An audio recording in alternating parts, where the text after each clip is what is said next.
ലോകത്തിലുള്ള സകല വസ്തുക്കളും മനുഷ്യന് വേണ്ടി പടക്കപ്പെട്ടതാണ്.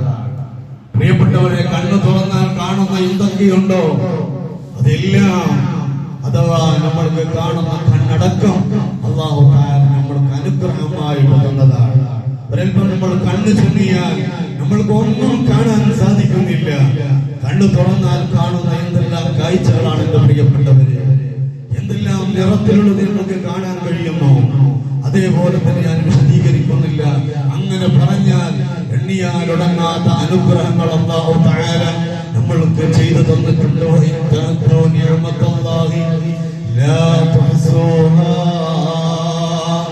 അല്ലാഹുവിന്റെ അനുഗ്രഹത്തെ നമ്മൾ ഓരോന്ന് എണ്ണുകയാണെങ്കിൽ അതിന് ഇത്രയാണെന്ന് തിട്ടപ്പെടുത്താൻ ഒരാൾക്കും സാധിക്കില്ല.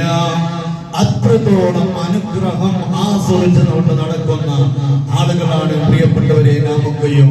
ഇതെല്ലാം അല്ലാഹു തആല നമ്മൾക്ക് പടച്ചുകൊണ്ട് നമ്മൾക്ക് തരുമ്പോ നമ്മളെ എന്തിനു വേണ്ടി പടച്ചു എന്റെ പ്രിയപ്പെട്ടവരെ നാം ആലോചിച്ചുകൊണ്ടിരിക്കുന്നു. എത്രയോ മൃഗങ്ങൾ ഇവിടെ ജീവിക്കുന്നത് കാണാം. നാൽക്കാലി മൃഗങ്ങൾ പല രീതിയിലും ജീവിക്കുന്നത് കാണാം. പക്ഷെ അവർക്കൊരു ഹിസാബുമില്ല, അവർക്കൊരു കല്യാണവുമില്ല, അവർക്കൊരു ഹോസ്പിറ്റലും ഇല്ല, അവര് ഒരു കുളിക്കാൻ പോകില്ല, ഒന്നും അവരുടെ ജീവിതത്തിൽ കാണില്ല.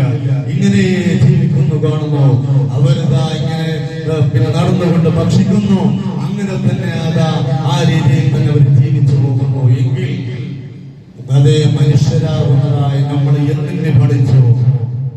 ഇന്നത്തെ ഹുതുബയിൽ ചിന്തിക്കാൻ ഒരുപാട് കാര്യം പറയുന്നുണ്ട് എന്റെ പ്രിയപ്പെട്ടവരെ.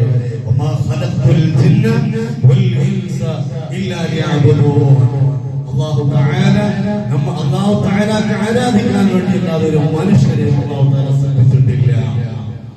അതുകൊണ്ട് നാമത്തെയും പ്രിയപ്പെട്ടവരെ അല്ലാഹുവിന്റെ ഓരോ സെക്കൻഡുകളും അറിഞ്ഞുകൊണ്ട് അല്ലാഹുവിനെ ഇങ്ങനെ ഓർക്കുന്നവരാകണം എന്റെ പ്രിയപ്പെട്ടവരെ.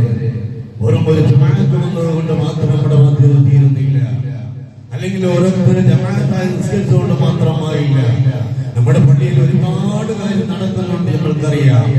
ഇന്നലെ രാത്രി സ്വലാത്തിന്റെ മജ്‌ലിസിൽ ആളെ കണ്ടപ്പോ വല്ലാത്ത അത്ഭുതമായി പോയി. വലിയ ജമാഅത്ത് പള്ളിയാണ്, ഏകദേശം 300ഓളം വീടുള്ള വിശാലമായ ഒരു മഹല്ലാണ് ഈ മഹല്ല്. ഞങ്ങളുടെ നാട്ടിൽ ഒരു 70-80 വീടേ ഉള്ളൂ. പക്ഷേ ഈ സ്വലാത്തിനേക്കാൾ കൂടുതൽ ആൾക്കാർ ഇവിടെ കാണുന്നുണ്ട്. അത് കാണുന്നെങ്കിൽ ഇത് കുറവായിട്ട് തോന്നുന്നു. നമ്മൾക്ക് അവസരമുണ്ട്.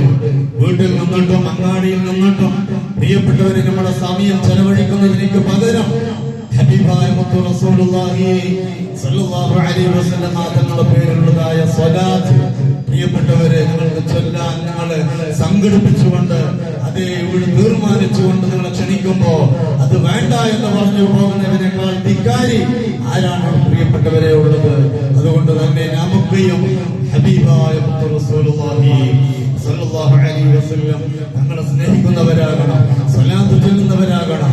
നമ്മുടെ ഈ അമലൊന്നും സ്വീകരിച്ചോളണമെന്നില്ല, പക്ഷേ സ്വലാത്ത് സ്വീകരിക്കാതിരിക്കില്ല. സ്വലാത്ത് എങ്ങനെ ചൊല്ലിയാലും സ്വീകരിക്കും, ഏത് സ്വലാത്ത് ചൊല്ലിയാലും സ്വീകരിക്കും.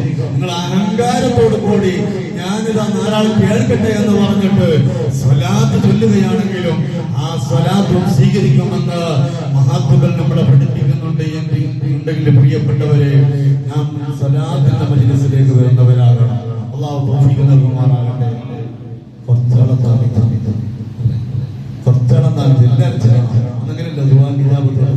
വരാൻ പറ്റാത്തത് ഇൻഷാ അല്ലാഹ് ഇവിടെയുള്ള ആളുകള് ഇൻഷാ അല്ലാഹ് ഒരാളെങ്കിലും നിങ്ങളെ വരെ കൊണ്ടുവരാൻ പറ്റണം. അപ്പൊ ഇല്ലാത്ത ആളെ അപ്പൊ കുറച്ച് ആൾക്കാർ പോകുന്നുണ്ട്. ഇൻഷാ അല്ലാഹ് സലാത്ത് മജ്‌ലിസ് നമ്മുടെ നാടിന്റെ കാവലാണ് എന്റെ പ്രിയപ്പെട്ടവരെ. അത് സലാത്തിലൂടെ നമ്മൾക്ക് വിജയം എല്ലാ നിലക്കും സാധിപ്പിച്ചെടുക്കാൻ പറ്റും. നമ്മുടെ ദുനിയാവും ആഖിറവും ദുനിയാവിന്റെ പ്രയാസങ്ങളും ആഖിറത്തിന്റെ പ്രയാസങ്ങളും എല്ലാം ഒരുപോലെ നീങ്ങിക്കിട്ടുന്ന ഏറ്റവും വലിയ അമലായ സ്വലാത്ത് പ്രിയപ്പെട്ടവരെ മറന്നു പോകരുത്. അല്ലാഹുവിന്റെ റഹ്മത്ത് ചൊരിയുന്ന ഈ സമയത്ത് പ്രിയപ്പെട്ടവരെ വീടിന്റെ അകത്തളത്തിൽ ഇരുന്നുകൊണ്ട് കടന്നുറങ്ങി ആസ്വദിച്ച് ഇതെല്ലാം നമ്മൾ മറന്നുപോയാൽ അല്ലാഹു തആല അവർക്ക് വേണ്ടി അദാബ് ഇറക്കാൻ കുറേ സമയമൊന്നും വേണ്ട. അതുകൊണ്ട് തന്നെ ഇൻഷാ അല്ലാഹ് എല്ലാവരും ആ കാര്യത്തിൽ പ്രത്യേകിച്ചിട്ട് നമ്മുടെ മദ്രസയിലെ കുട്ടികളെയും, മദ്രസ കഴിഞ്ഞ ഒരുപാട് കുട്ടികൾ വീട്ടിൽ നിൽക്കുന്നുണ്ട്, അവരെയും, അതുപോലെ തന്നെ കയറും പൊടിച്ചോട്ടുന്ന ഒരു ഭാഗം, പിന്നെ ഫുട്ബോൾ കളിക്കുന്ന ഒരു പിന്നൊരു ഭാഗം, അതുപോലെ തന്നെ പലർക്കും ഇപ്പോ ഫുട്ബോൾ കളിക്കാൻ ടർഫ് പറഞ്ഞിട്ട് പ്രത്യേകം ഒരുക്കി വെച്ചിരിക്കുകയാണ്. അങ്ങനെ പ്രിയപ്പെട്ടവരെ, ഇങ്ങനെയെല്ലാം ഉണ്ടാകുമ്പോ കളിക്കാൻ വേണ്ടി നമ്മൾ ഒരുപാട് സമയം കണ്ടെത്തുന്നു, അതേപോലെ തന്നെ നമ്മൾ പൈസയും ചെലവാക്കുന്നു. പക്ഷെ അതെല്ലാം നഷ്ടപ്പെട്ടത് തന്നെയാണ്. അള്ളാഹ് ആരാധിക്കുന്നതിനോട്ടുള്ള അവനെയെല്ലാം അത് നിഷ്ഫലമാണ്. അതുകൊണ്ട് ഒരു മൻഫഅത്തും ദുനിയാവിന് മാത്രത്തിൽ ലഭിക്കൂല. കളിക്കുമ്പോൾ കളിക്കണം, ആവശ്യത്തിന് അതേ ഇബാദത്തിന്റെ സമയത്ത് ഇബാദത്ത് ചെയ്യണം. അതൊക്കെയും നമ്മുടെ ജീവിതത്തിന്റെ ഭാഗമാണെന്ന് മനസ്സിലാക്കി പ്രിയപ്പെട്ടവരെ എല്ലാവരും നന്മയിലേക്ക് കടന്നു വരാൻ എല്ലാവരും സന്നിധരാകണമെന്ന് ഈ സമയത്ത് ഓർമ്മപ്പെടുത്തിക്കൊണ്ട് റഹ്മാനായ റബ്ബേ, നമ്മുടെ ഈ മജ്‌ലിസ് കബൂൽ ചെയ്യണം റഹ്മാനെ. അല്ലാഹു ഞങ്ങൾക്ക് നീ ഈമാൻ ഏറ്റിത്തരണേ അല്ലാഹ്, ഇഖ്ലാസ് ഏറ്റിത്തരണേ അല്ലാഹ്.